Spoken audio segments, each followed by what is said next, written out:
we're happy to report we had another great flight come in from Israel. We should have another big one tomorrow, and we'll have done, many hundreds. Maybe not quite 1,000, but we'll definitely have a lot of people that have been rescued, and I think a lot of people are really happy with that. There's still a lot of frustration for a lot of the other stuff that's going on, but when these things happen, you got to step up, you got to lead. So once again, we're getting the job done. Governor, over the past few days, your campaign has hit at Nikki Haley for comments she made on Jake Tapper, but they've been mischaracterized by your campaign, your super PAC, as if she's expressing support of bringing Gazian refugees into the United States. Why does your campaign... Well, she said that she criticized what I had said, and she said U.S. has always been able to separate terrorists from other people, and that's what we have to do in this instance. So I don't know why you would say that. Why would you be vetting people if you're not going to be bringing them in? So she's talking about separating, vetting, and that's what they have to do. So that's what she said. Well, but I think that she's talked about vetting. So people then looked, she got blowback, and then she changed course. The reality is I've been very clear. You don't bring refugees from Gaza to the United States. We don't need to import the problems there. It's not a question of whether they're terrorists or not. Obviously, some are, but it doesn't even matter. It's just bringing all the problems, the Jew hatred, all that stuff. So I'm very clear on that. People don't have to worry with me with it. That's not something that we would do, because any of the decisions we would do are going to be what's in the best interest of the American people. It's not our role to have to bring people from halfway across the world. Those Arab countries should be taking them. But why? What's the benefit of the United States for doing that? So we were very clear on it, and I think she's had expressed a lot of support for UNRWA and stuff in the past, and I think people have put that out just to show that that's the reality. Governor, do you believe that the U.S. has any role at all in encouraging and providing aid to civilians in Gaza? Any aid, taxpayer money that goes to Gaza will be commandeered by Hamas. They run Gaza Strip. So they have people held hostage now. They have Americans. They have a lot of Israelis. They have other foreign nationals. Why would you give money when they have the hostages?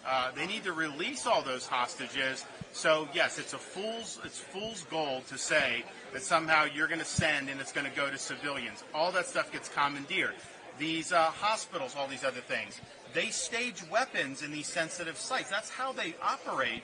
So I wouldn't give. Should aid be contingent upon hostages being released? Do you think the U.S. I think they should just say release the hostages. I think that should be. Everyone should be saying that. And yet I hear people that are criticizing Israel are saying nothing about releasing the hostages. That should be on the front of mind of everybody right now.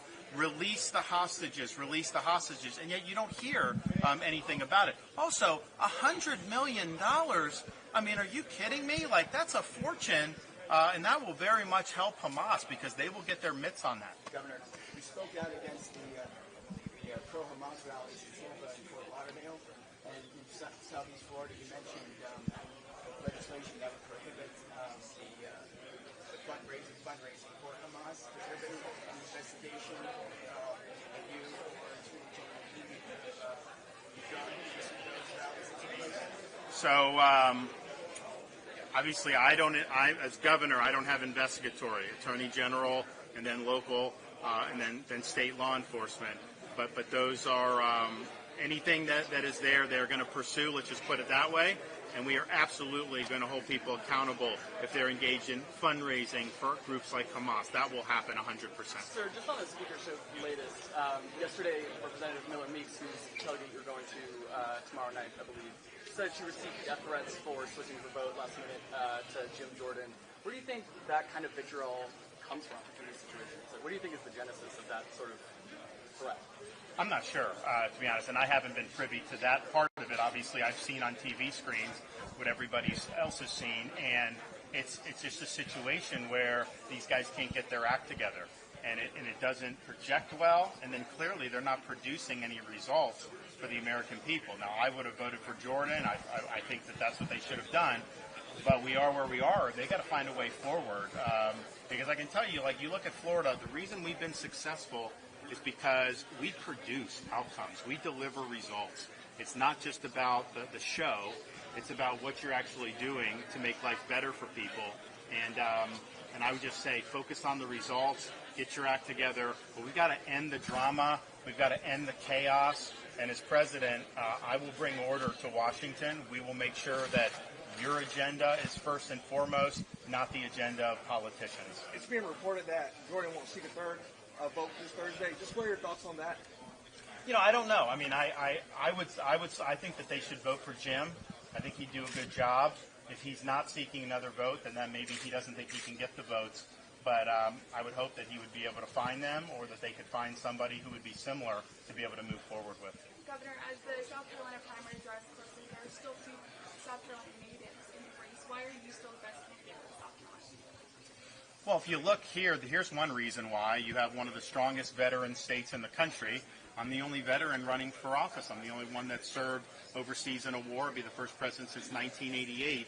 We need somebody with that experience to come in and get the military on a better footing, strengthen the military. Very important to people here, very important to our country. I'm also somebody that's got a wife and young kids. I'm living through what parents are going through with the education and all these things. And I'm very sensitive to that, and we're going to make sure parents' rights are respected.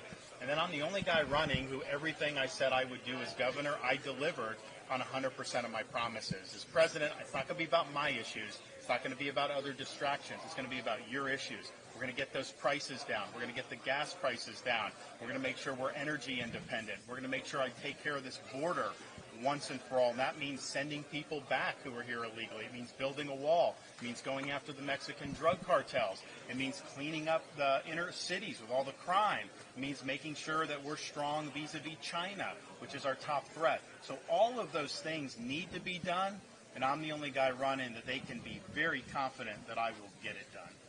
Last question, folks. Did President Biden have a successful trip to Israel in your estimation? No, I mean, the Arab leaders wouldn't meet with him. His most famous, I think, quote was about saying Hamas needs to learn to shoot straight. So I don't think it was a good performance for him. And I think the question is he'll say we stand with Israel. What's he doing behind the scenes? Is he trying to kneecap their ability to go in and end this Hamas problem once and for all? Because that's what we have to do. Because otherwise than that, it's just nibbling around the edges, and you're going to have another cycle of violence. So you got to end it, and they should be empowered to do that. I think it should be limited to that. I mean, I'm not saying that we want to see a larger conflict, but that needs to happen. And if they're trying to say no, if they want to continue to play footsie with Iran, those policies aren't going to work. He should be working to snap back sanctions on Iran, to tighten up the money going in that they use with the oil profits. They've made a fortune on oil since he's been president, and that goes to fund the terrorist activity. And so we know all that. So I'd like to see him take strong action there. I'd like to see him say that we're not going to send any money to the Gaza Strip, especially given that we have the hostages that are still there. I'd like to see him push forward more on getting those hostages out of there. But there's a lot of work to do, and I think you've seen how the media treated that hospital. That was bad reporting, and I think it did a lot of damage. But there's narratives that are developing that are more focused on holding Israel responsible for everything, when Hamas is the one who is responsible for everything. Just quickly, Thanks, everybody. Thanks, guys.